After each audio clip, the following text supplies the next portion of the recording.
Now, from the front pages of your newspapers to the front of your television screens, we bring you the captivating stories that separate the noise from the facts, having an appreciation of everything that has to do with all the stories that we'll be trekking here on The Headliner, giving you, of course, the most accurate information available. This is your weekly dose of The Headliner, and I am your host, Curtly Gwindi. Thank you so much for joining us, viewers, as we delve deep into the issues that are making the headlines for this particular episode. And today we're discussing the role of global governance in Africa, given the fact that 54 member states are a part of this United Nations, and this according to the United Nations Department for the General Assembly, also known as the UNGA, as well as a conference management. Now, today to discuss this and of course expand and give an expert perspective a little bit further,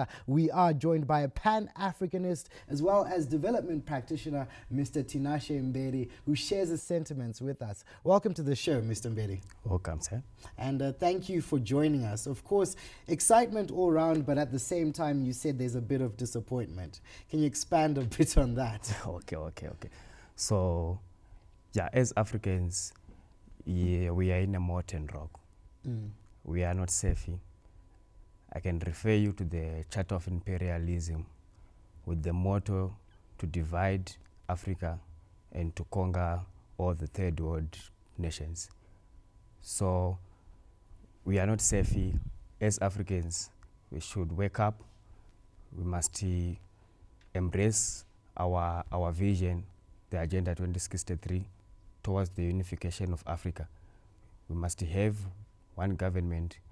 We must have one voice at the global arena, one currency, one official language, one educational curriculum. This is very essential in the global arena, since it has the potential to transform the social lives of the citizens of Africa.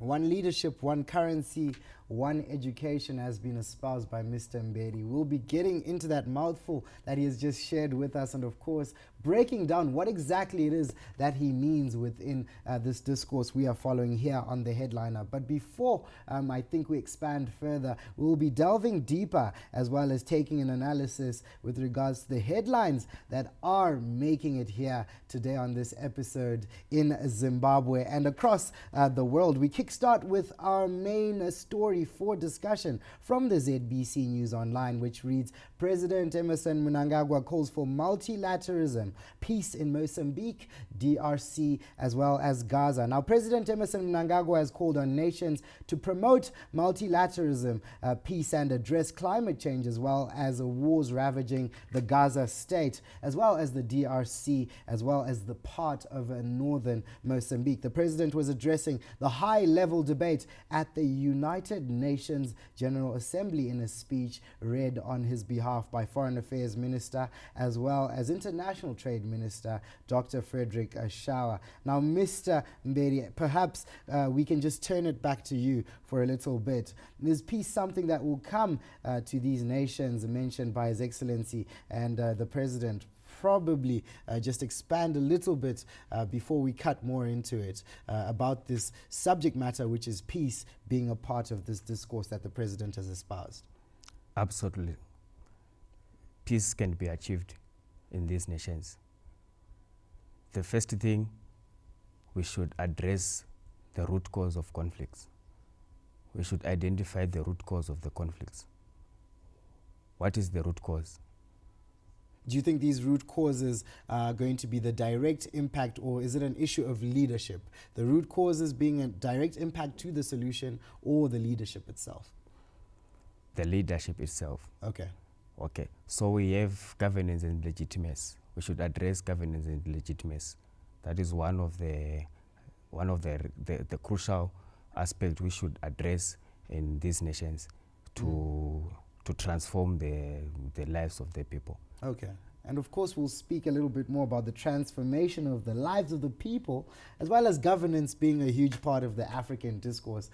We will turn again to the Financial Gazette, which carried a story that reads, "Concerned economic experts have made a fresh call to authorities to urgently consider liberalizing the forex market in response to the country's currency volatility as well as rising inflation rate." Now, we move on to the Newsday once again, which reads, "The RBZ, the Reserve Bank of Zimbabwe, steps up to bid a stabilized price across the board now as major retailers are reeling in as well as bemoaning the currency quadrille." A very pressing matter in Zimbabwe, also considering the positioning of the Zimbabwe gold, also known as the ZiG. Many speaking with regards to its positioning within the RBZ structures since its introduction. Now, authorities are ramping up efforts to shore up the under pressure ZiG and stabilize the prices of the basic currency that is taking place. Now, the Herald also had an interesting story this week that reads, "The Zimbabwe Revenue Authority, also known as a ZIMRA, has launched a nationwide blitz against businesses evading taxes and undermining local currency by rejecting the ZiG or falsely claiming that their point of sale machines are out of service." Now, rather interesting also considering the positioning of the ZiG, also for it to be a mainline currency within the Zimbabwean spectrum and market. Now, also there is a hound for these particular businesses that are evading taxes, obviously collecting cash and US dollars and undermining the local currency and its positioning within the market.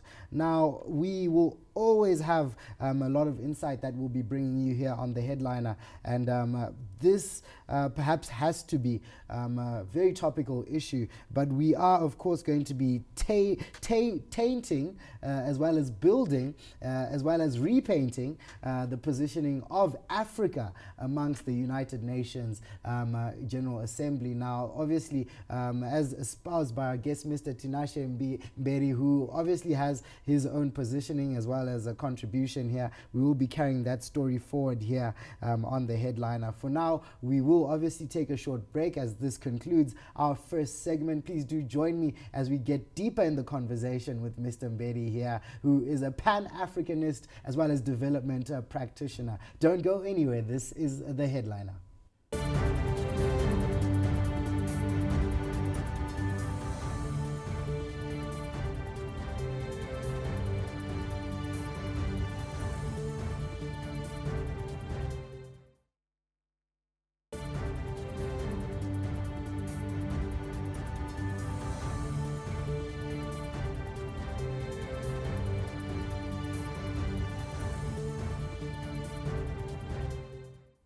Hello viewers and welcome back. Of course, this is your second segment of the Headliner.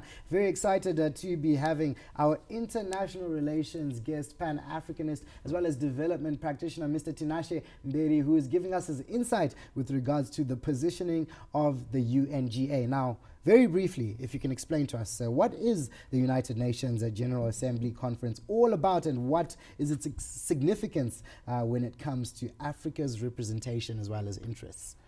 Okay.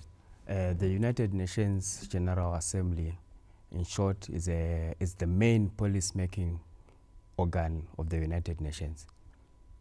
So it gives a platform for Africans to address their predicaments in Africa. For instance, conflicts, poverty, human rights, to mention but only few. Okay. And it is also a decision-making organization, a decision-making organ in the United Nations. Now, earlier on, you were expressing your disgruntlement or disappointment or lack thereof of your excitement.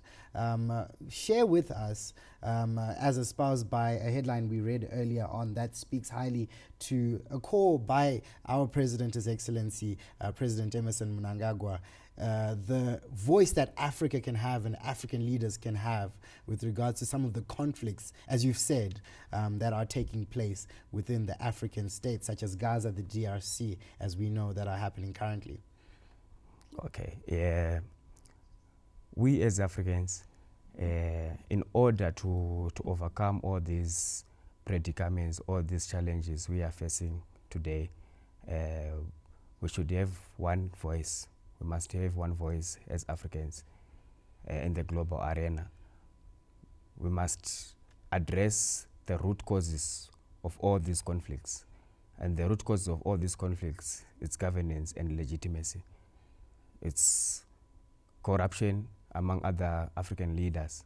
So it is very essential for African leaders to sit down and address these issues, address governance and legitimacy, and also they should try by all means to implement a monetary and fiscal policies which impact positively on the lives of the African people. As a Pan-Africanist yourself, what can you say has been the scaling of the governance and legitimacy? How are we faring in that spectrum in context? Yes, on some extent, we are doing well in the governance and the legitimacy. Not in Africa as a whole continent, but in some parts of the African continent.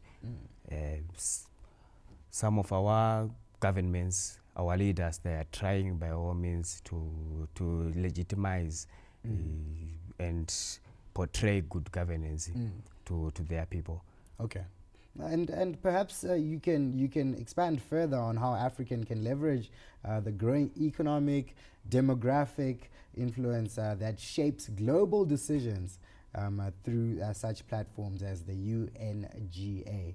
Now, how can we leverage this demographic influence that we already have as a continent? Okay, to amplify this influence, Africa must strengthen their regional economic communities, such as SADC, ECOWAS, to mention but only few. We should also revise our fiscal and the monetary policies and implement those policies effectively on the ground. And with regards to implementation, how far has Zimbabwe been doing with regards to policy making as well as policy development? As a development practitioner, once again, there's many spaces and spectrums in which you operate. And economically, if we're going to look at it from a fiscal level, are we going to look at it from a socio-economic level? How have we been doing across the board? Zimbabwe is doing very well in the implementation of these policies. For instance, the NDS1, the Vision 2030 towards a prosperous and upper middle income society by 2030. We can see His Excellency, the President of the Republic of Zimbabwe in 2017.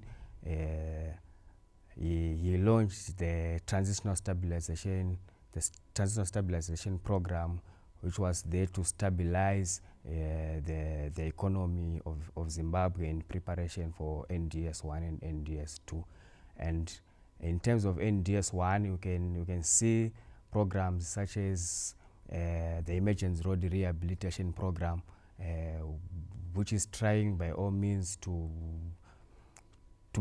build infrastructure in Zimbabwe. The roads are being maintained. Mr. Mberi, yes, we thank you for that, because it was going to bring me to my next question. We are looking at Vision 2030, achieving an upper middle income economy by the year 2030, as well as the Agenda 2063, as you have spoken about earlier.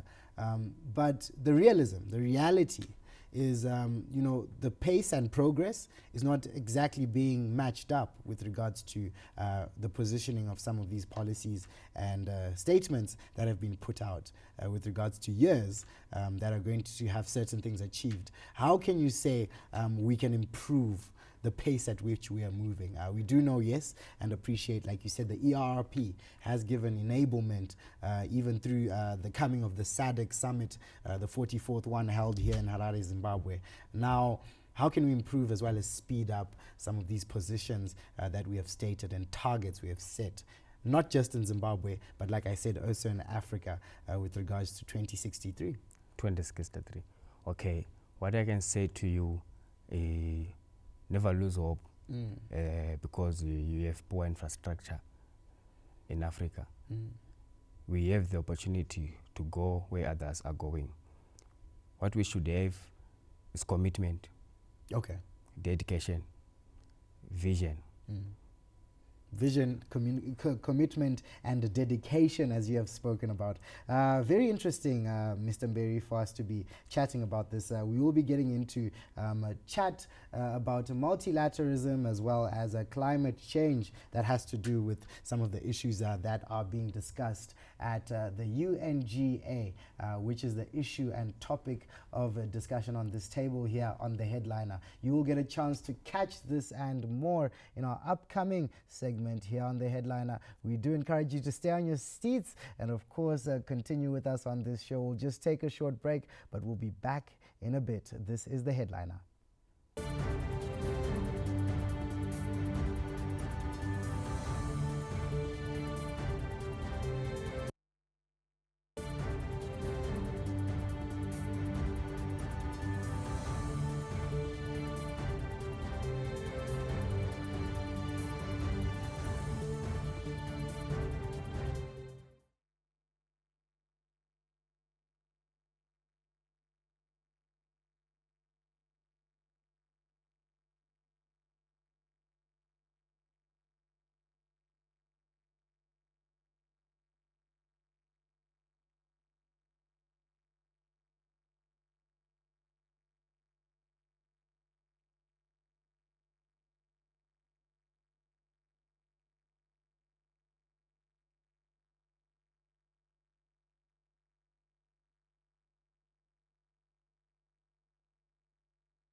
Hello viewers and welcome back. This is the third and final segment. You are still looking at Africa's representation at the United Nations General Assembly Conference, and we are in studio with Mr. Tinashe Mberi, who is discussing all this and helping us understand these issues. Mr. Tinashe, thank you so much for staying with us.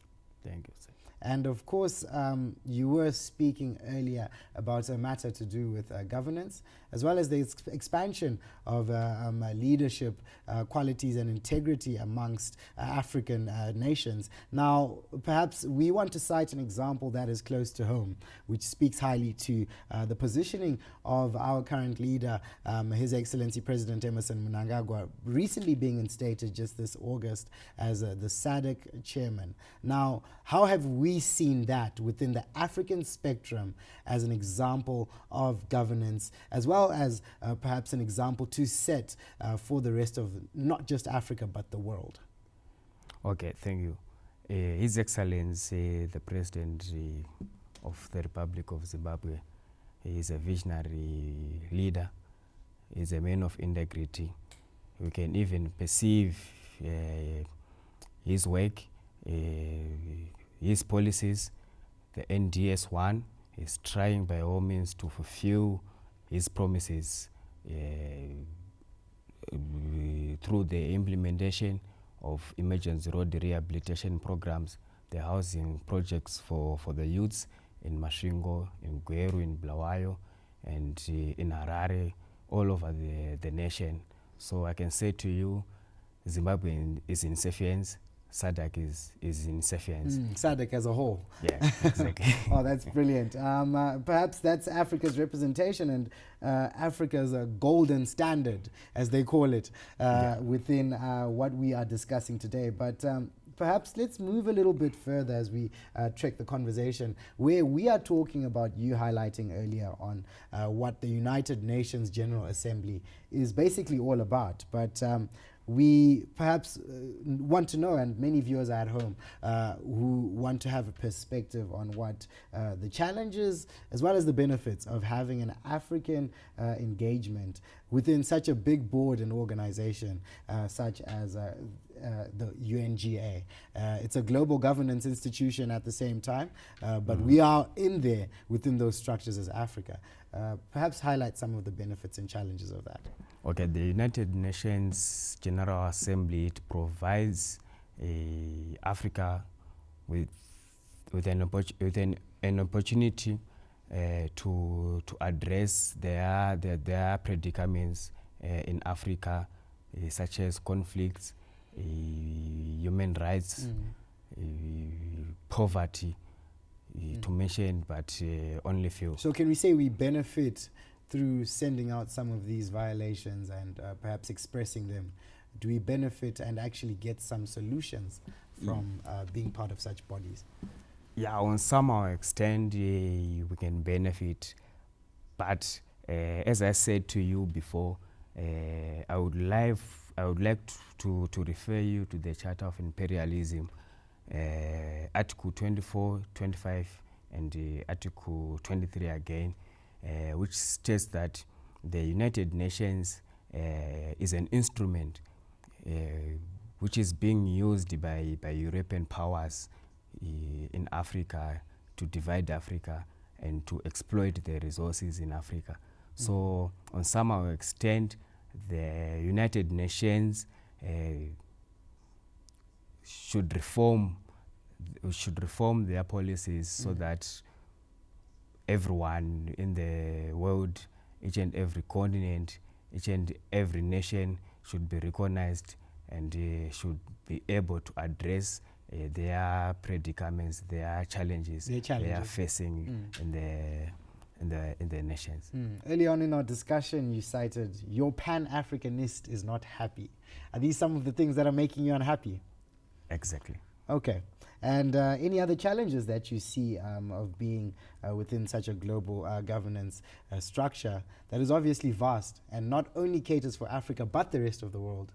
How significant is our voice within that structure? If we have one voice as Africans, it would be easy for the United Nations to address our issues.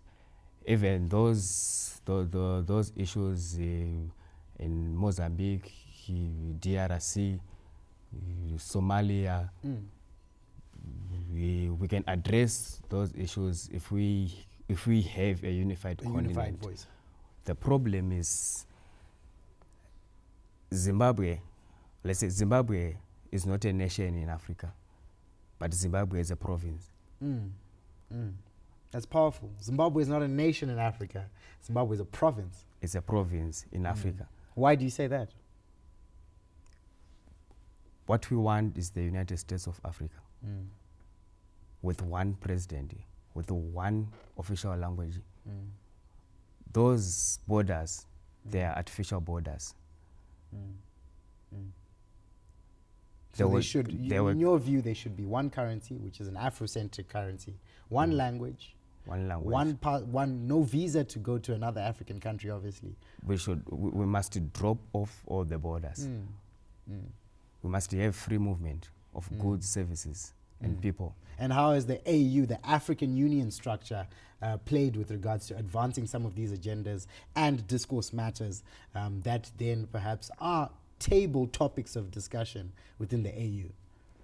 Okay, yeah, the AU has tried to strengthen and to support the regional economic communities such as SADC, ECOWAS, in building the infrastructure, in promoting peace within those regional blocks. Yeah. So if we do this, the Agenda 2063 is too far.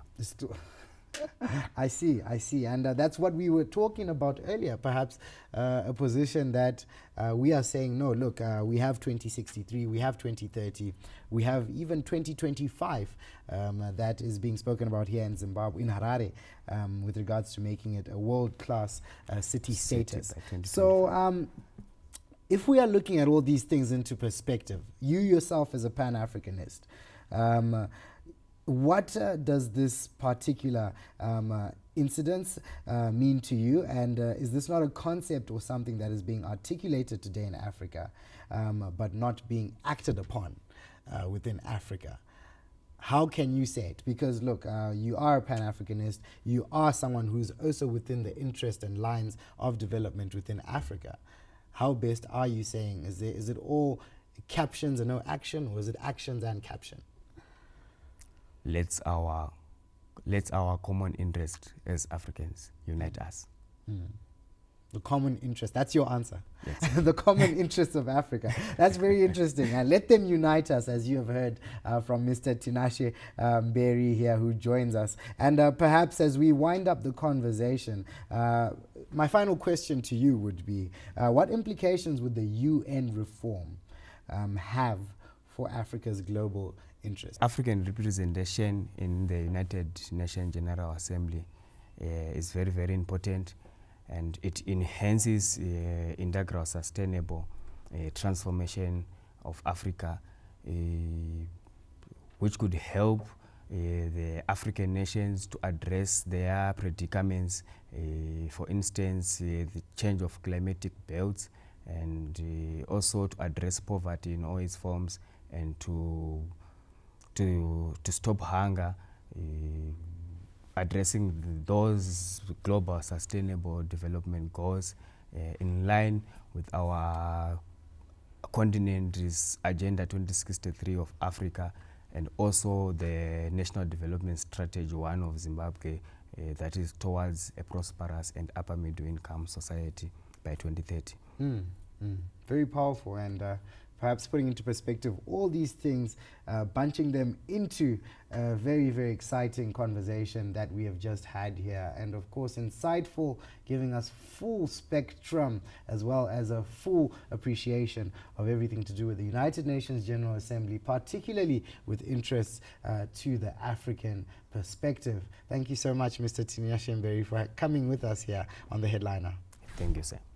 Appreciated much, and thank you, viewers, once again. You are very much welcome to be joining us every end of week here on The Headliner, where we take each story as it comes from the front pages of your newspapers to the front of your television screens, always bringing you insight and perspective with regards to guests that also give a contribution, as well as expert opinion on matters we discuss here. Now, I am your host, Kurtley Gwindi. It's always a pleasure to be coming on your screens. Until next time, it is a goodbye and a God bless Africa.